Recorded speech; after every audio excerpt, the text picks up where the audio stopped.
Hey guys, welcome back to another video. We are in a new background corner. This is Potiana, my new houseplant. I think it's perfect having a new background for a new series I'm starting on true crime. So this is going to be murder, solved cases, unsolved, kidnaps, cold cases, anything you can think of. If you have any suggestions, do let me know in the comments. I love this sort of stuff, so this is right down my street, so I thought, well, why not start my own series on it. I do keep looking here instead of like directly at the camera, so if I do that, I am very sorry. And also if I look away, it's because my notes are just off side of the camera. Whilst I'm getting my bearings with doing true crime videos, do just bear with me. They will start improving and I will gradually move on to longer, more popular cases. At the minute I'm just trying to stick to shorter solved cases, although I did think this was a cold case until I started researching and then I found out that it was actually solved. So this is the case of Krystal Beslanowitch. This video is for educational purposes only. Everything I say in this video is information I have found online and I have compiled into one video. Krystal was a 17-year-old woman from Spokane, Washington. She was born on the 5th of June 1978 to her mum, Lindy Torson. Her dad did unfortunately die in a drowning accident when she was 4 years old. Krystal had had a rough life. She was into drugs, prostitution, all of that sort of thing, and the 4 years before her death she had a lot of run-ins with the police for things like assault, again drug-related crime, prostitution and car theft. It's said that she had been working in the sex trade since she was 12 years old and that she had given birth to a child when she was quite young, and this child was taken away by the services. Krystal had a boyfriend called Spanos and they had been together for about a year when they moved from their hometown in Washington to Utah. Her boyfriend didn't have a job at the time and they both ended up living in a hotel, and Krystal got into prostitution in the West North Temple area. One night, Krystal told her boyfriend she was going to the Salt Lake convenience store at around 2 AM and she never returned home. So there are conflicting reports on what happened next to do with the boyfriend and how it was reported and how it was discovered that it was Krystal. But so the first theory is that her boyfriend reported her missing 2 days after she didn't return home. It said that he went to the store that she was said to have gone to and asked the store clerk if he had seen her in the previous days, to which the store clerk said he hadn't seen her. So we're unsure whether she actually made it to the store. The second is that her boyfriend saw a sketch of the body that they had found and he ended up calling the police saying that he believes it to be his missing girlfriend. But regardless, she was missing. In the cold hours of December 15th, 1955, two farmers found the naked body of a woman on the banks of the Provo River in Wasatch County. I'm not sure if I'm saying that right. Wasatch County? I'll write it here. Which is around 2 hours away from where she works in Salt Lake. Todd Bonner was a sheriff's deputy and he was one of the first responders to this call. He then went on to lead this case for 2 years afterwards. The body was covered in blood, it was distorted and she was completely naked. Her body was also laid face down in the rocks on the bank of this river. Her cause of death was being beaten to death by a rock. This bit's a bit gruesome, so if you don't like this, skip a double tap and skip about 10 seconds ahead. She had been so brutally attacked that it had crushed her skull, and she had been hit so many times with this rock that her face was unrecognisable. When the body was being identified, her boyfriend recognised her and was able to identify her from the tattoos that she had. Her family were then notified and her mother was understandably distraught. From the crime scene, investigators managed to find a few pieces of evidence. There was a rock that is thought to be the murder weapon, and this had DNA from Krystal on it, like blood, hair and fibres, but there were also fibres that were not Krystal's, and there was also a bit of blood that was not Krystal's. They also took a sperm sample from her body, which was unable to be identified at this time because the technology was not as advanced as it is now. If they did have the technology that we have now, this case would have been solved a lot sooner and justice for Krystal would have been brought a lot quicker.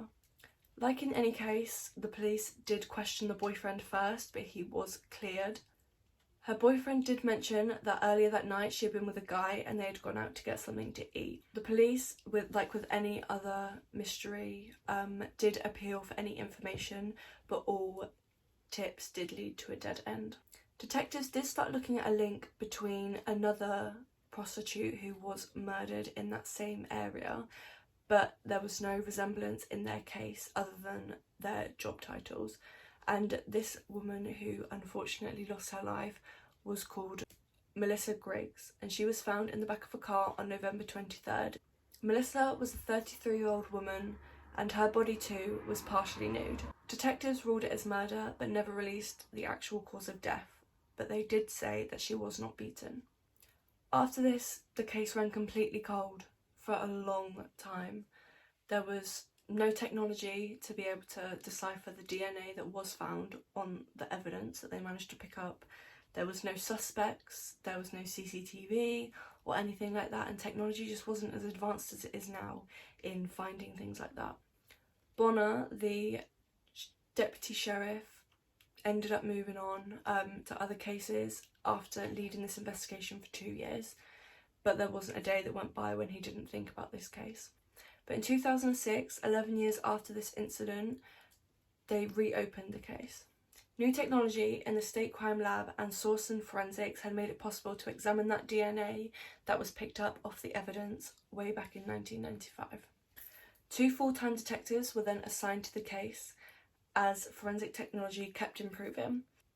More DNA was extracted off the rocks from near her body, and they did this through the Sorsen forensics, who are a private DNA testing lab that help Utah's law enforcement, and they have a special vacuum to pick up extra DNA evidence. This vacuum is technically meant to be used to pull bacteria off of food, but it is now more so used in DNA recovery. Bonner became county sheriff in 2009, but regularly checked in on the case. In January, the database ended up returning a match for the DNA, and it linked them to a man named Joseph Simpson. Simpson was a 48-year-old male who had spent time in prison before in the 1980s for murder. Simpson was arrested in 1987 and he was convicted of murder a few months later. He first paroled in April 1955, just months before Krystal was found dead. In June 1997, he received his travel permit whilst on parole. He went to Nevada and he was there arrested on a drug-related charge, which he then served a sentence in June 1997 and paroled in September 1997, so he was only in there for a few months on this drug-related case. His parole then ended completely in 2003. To me though, it doesn't sit right that he was released from his original prison charge in 1980 because he murdered somebody. He stabbed him and left him on the floor. That just doesn't sit right with me that he was released and he was able to then, even being on parole, he was only in prison for 15 years. I don't know. Everyone has different opinions, but I don't think that that was long enough. And if he was kept in prison for this crime, Krystal may still be with us today. Bonner and another detective ended up tracking down Simpson to his home in Sarasota County where he lived with his mother. They set up surveillance around his house. On August 25th, they followed him to a smoke shop where he smoked a cigarette and tossed the butt aside. Bonner took the end that he had thrown aside and they now had the DNA that they needed. The cigarette butt came back a match on the DNA that was found on the rocks. Until this DNA match was made, Simpson had never been a suspect. Investigators believed that Krystal disappeared from North Temple, but there weren't many details on how she encountered Simpson nor how she ended up in Wasatch County. Bonner and the other county detectives arrested Simpson. Bonner was the one to put him in handcuffs, and this moment was something that Bonner had been waiting for years. He wanted justice for Krystal. Simpson was put on trial for the murder of Krystal, where defence attorneys acknowledged that Simpson had in fact had sex with Krystal before she died, but argued that DNA from another male was actually found on the rock and on her body. In Simpson's closing argument, He said that he had a great childhood, but when he moved to Florida, he was diagnosed with depression and other health conditions like diabetes and high blood pressure. He went on to add, "I do wish you guys would hopefully give me another chance, and that would be with life with parole." So he was asking for his life sentence, but he wanted the opportunity to have parole at the end of it, which again doesn't sit right with me. You've killed someone, you've ended somebody's life, but it's really not for me to speak. 11 out of the 12 jurors determined that Simpson would not be given parole. The trial ended and Simpson's conviction was guilty, and he was charged with life in prison without the possibility of parole.